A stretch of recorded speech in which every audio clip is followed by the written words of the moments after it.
જય કુખારમાં મેલડી વિધાતાના લેખ પણ બદલી નાખે એ હું મહામાયા મેલડી તે વાત ઉપર કુખારમાં મેલડીએ શું કીધું તે આપણે આ વિડીયોમાં જોશું. જય કુખારમાં મેલડી.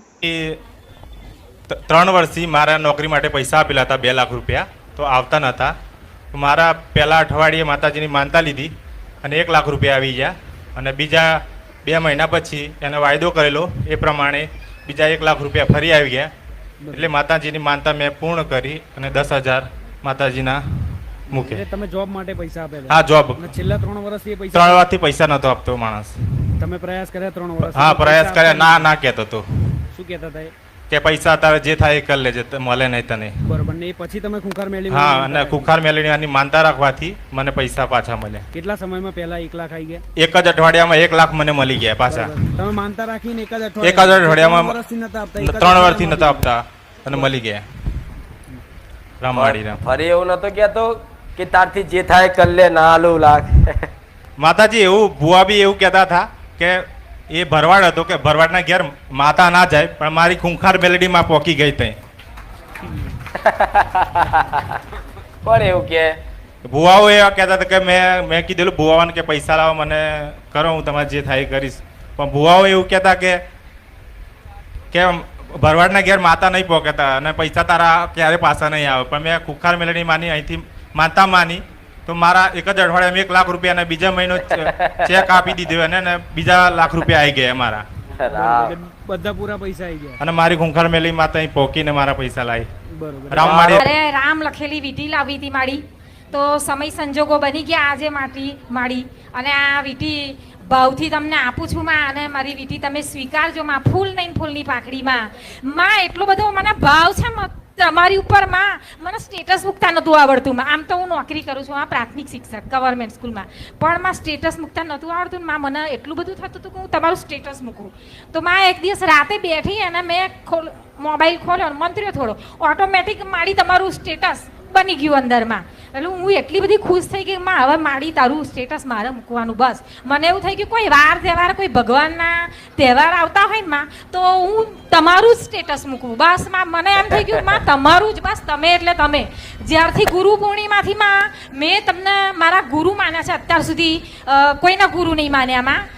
બસ તમને આમ મને ગુરુ માની દીધા કે તમે જ મારા માં, બાપ, ગુરુ, બસ તમે જ મારું સર્વસ્વમાં. હવે બારે જા તમે, મારે હવે ક્યાંય જવાની જરૂર નહીં માં. હું એટલું બધું ભટકીને થાકી છું ને માં, કે હવે બસ પહેલા ને છેલ્લા તમે માં. તમારી સેવા આવજો બસ, સેવામાં. મારું દુઃખ તો તમને બધું ખબર છે ભલે. આશીર્વાદ માં. શું લાયા? વીંટીમાં સોનાની વીંટી છે, રામ લખેલી, પહેરાવું માં તમને. ભલે રામ.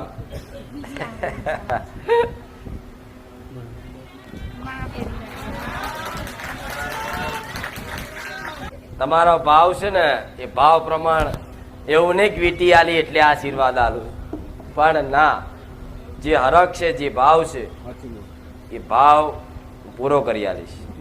આશીર્વાદ. સ્કૂલમાં પણ આ તમારી વાતો કરતી હોઉં છું માં, અને બાળકોને કીધું છે કે તમે રામ લખી મને નોટ આપજો, હું માં સુધી પહોંચાડીશ, હું મારા ખર્ચે બધું લાવી તમને આપીશ. તો મારા છોકરાઓ તૈયાર થઈ જશે આજે મારા. સ્કૂલના છોકરાઓ ભણાવે છે તો સ્કૂલના છોકરાઓ નામ લખાવે. હા, તારું તો હું એટલું કહું છું માં, બસ એમને કે મારી નામ તમે ભરજો બસ. 5 મિનિટ આખો દિવસ માટે કાઢજો બસ. આજે મારા હસકનો પાર ગયો. આ બેને કીધું અમે બંને પ્રાથમિક ટીચર છીએ, પ્રાથમિક શાળા શિક્ષક છું, અને મારીને કેવી કૃપા ઘણી ના એટલું છે.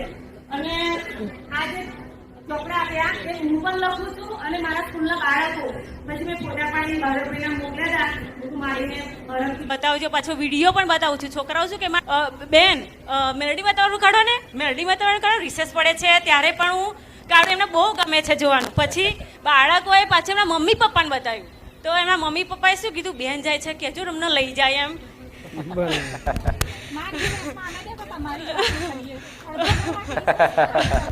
અમારે જ્યાં જઈએ ત્યાં સગે વાલે સ્કૂલમાં બધે સ્ટાફમાં બધે માતાજીની વાતો બધા એમ કે ગોળા થઈ ગયા છે. મેં કહું હા, માડી પાછળ ગોળા થઈ ગયા છે.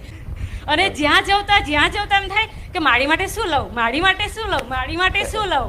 ગમે ત્યાં જ્યાં જતા મેં નહીં કીધું કે દુનિયા એમ કે ને કે આ ગોડા થઈ ગયા સમજી લો મારી ભક્તિ સાચી. હા હા માં આશીર્વાદ. રામ અને રામ. મારા બાળકોએ પણ એટલું બધું થઈ ગયું છે.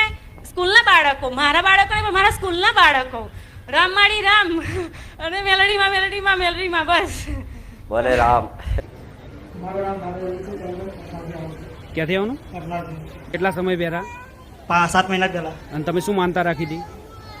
માનતા એવી હતી મારી કે મારા 2 સોડીઓ છે, 2 સોડીઓ પછી છોકરો આવશે મારા તો હું શ્રીફળ ચુંદડી અગરબત્તી કરીશ. બરોબર, એટલે તમારી 2 છોકરીઓ હતી. હા, તમે છોકરા માટે માનતા રાખી હા, હતી. છોકરા માટે માનતા રાખી હતી. તો માનતા રાખી એ પછી માતાજીએ દીકરો આપ્યો. હા, દીકરો આપ્યો. બરોબર. રામ વાળી રામ. દીકરો આલ્યો.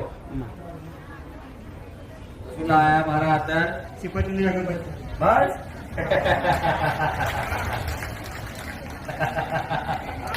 હવે શ્રીફળ ચુંદડી અગરબત્તીમાં દીકરો આલ્યો. નકર દીકરો જે માતા હાલે ને એના માટે તો મોટા મોટા મોડવા નાખવા પડે, સાચું માં. મોટા મોટા પાયણા લાવવા પડે. તાજવા હોય ને એમાં એના વજને પેડા તોલવા પડે, સાચું માં. કેટલું બધું કરવું પડે. સાચું. આ તો ખાલી મારી મોનતામાં નવાઈ લાગે નહીં. સાચું માં. તમને ભાવ હતો ને, વિશ્વાસ હતો કે આજ છે, વિશ્વાસ હતો એને માં. વિશ્વાસ લગાવ્યો નહીં માં. છેક સુધી, શેખ સુધી માં. છેક સુધી. પછી છેક છેલ્લે છેલ્લે જે આવવાના સમયગાળે એવું વિચાર આવી ગયો ખાલી છોકરી ના આવે થારું જ. પછી પાછો વિચાર ના કર્યો કે ના દીકરો જ આવશે. સાચું માં. સાચું ના? સાચું માં. ગભરામણ થતી હતી ને? સાચું માં. કેવી થતી હતી? દીકરી આવશે. દીકરી આવશે માં. ભલે આશીર્વાદ. રામ વાળી રામ. રામ.